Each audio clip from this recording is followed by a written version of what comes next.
theater sustainment command on belly chase. He is married and has 4 children and a couple of rats, what he told me earlier. And he is going to, tonight he will be speaking on humorous stories from military life, drawn from other people's experience and resources, including stories from his family and books. So let's welcome Tim Owen.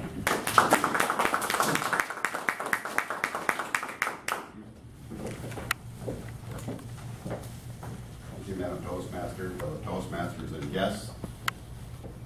Ranger, Tuffelhunden, Top Gun, Ghost Riders of the Apocalypse. The more you sweat in peace, the less you bleed in war. Blood makes the grass grow. These are all names and phrases the military uses to try to create a picture of tough, hard, bloodthirsty men whose job it is to hunt down and kill the enemy. But don't be fooled by these images and these phrases. There's a lot of men that have gotten their start as comedians in the military. Men like Don Knotts, Bill Cosby, Johnny Carson, Drew Carey, Ron Tater Salad White, just to name a few. History books are filled with stories of humorous incidents experienced by military personnel on an everyday, whether it's in training, in combat, or just a routine day. There is a lot of humor in uniform. Take, for instance, the evening a private was standing guard, and a general approached him on his evening stroll with his dog. As the general approached, the private snapped to attention, saluted, said, "Good evening, sir." The general saluted back and said, "Good evening, private. Nice night, isn't it?" Well, the private didn't think it was a nice night. It was cold, it was rainy, it was miserable, he didn't want to be there, but he's a private. He's not going to be arguing with the general. He said, "Sir, yes, sir." General said back, "No, nights like these I find so quiet and peaceful and relaxing. Don't you?" Of course, the private wasn't going to argue. He said, "Sir, yes, sir." The general looked at his dog, pointed and said, "That's a Cocker Spaniel. That's one of the best dogs you can get for training." "Sir, yes, sir." The general said, I got that dog for my wife." The private responded back, "Nice trade, sir." That's good. Think about it, you'll get it. Now, basic training has its share of instances too. Going from a civilian to a soldier or Marine isn't easy. My brother-in-law, Grady, a retired Marine gunnery sergeant, shared an experience in his memoirs of a class he took in 1969, shortly after he got out of basic training. It was an advanced class. It was a hot summer day in Southern California, right after lunch. His platoon had to take some kind of a class in an old World War II style barracks that was all hot and stuffy.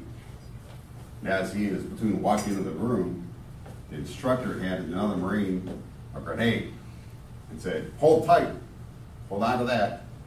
And he pulled the pin. And he told the guy, "Don't let that handle move more than a quarter of an inch. Otherwise, they'll arm the grenade and it'll blow up." Well, needless to say, nobody fell asleep in the class.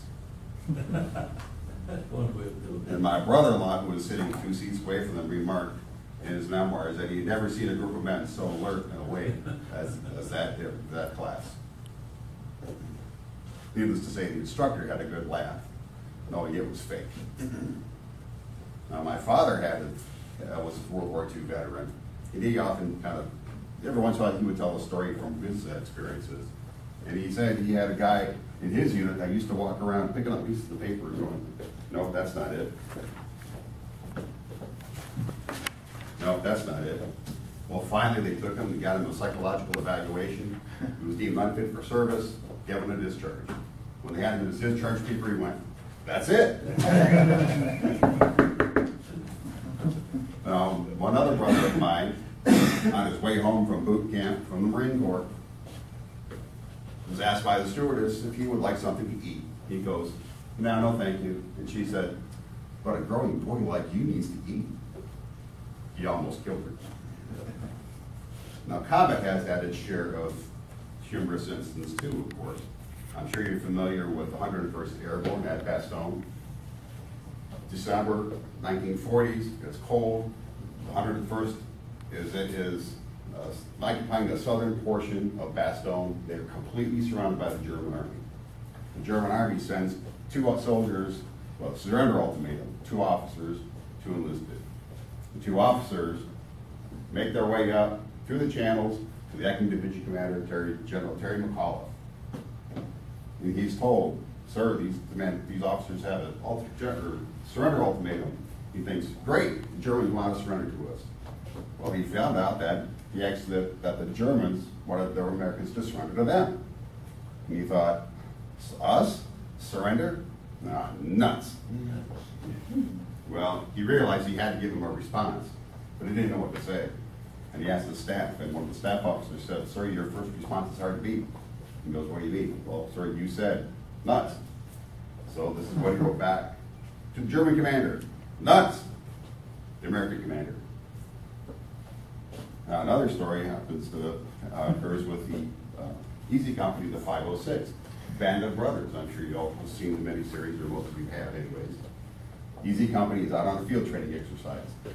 As usual, Captain Sobel has the company lost. And he's standing out in this field next to a barbed wire fence with his radio man and the first sergeant. In the background, you can see the company go hide behind the bushes. So he's looking at the map, and the company thinks this would be really fun to play a trick on Captain Sobel. So one of the sergeants impersonates another officer in the battalion, a Major Horton. So while Captain Sobel is looking at his map, you hear the voice go, is there a problem, Captain Sobel? Who's that? Who said that? Who broke silence? The radio man says, sir, I think it's I think it's Major Horton. It's like, what's he doing here? Again, out of the clear blue sky, you hear, is there a problem, Mr. Sobel? There's a barbed wire fence, sir. Well, that dog's not going to hunt. You better cut that fence and get that platoon on the move. So he cuts the fence. Guess what? The cows got out. The next scene, you see Captain Sobel explaining to another major in the battalion why he cut the fence and who told him to do it. That's when Captain Sobel found out that Major Horton was on leave in London at the time.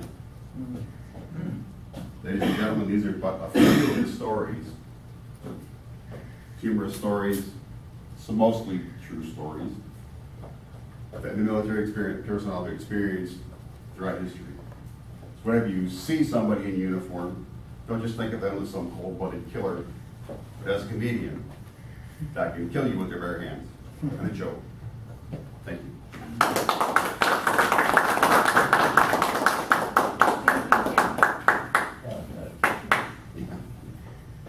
I think Vince has similar experiences. So happy about this. Our next speaker is Alex. I hope I got it. He's well known in this district. He was the winner of District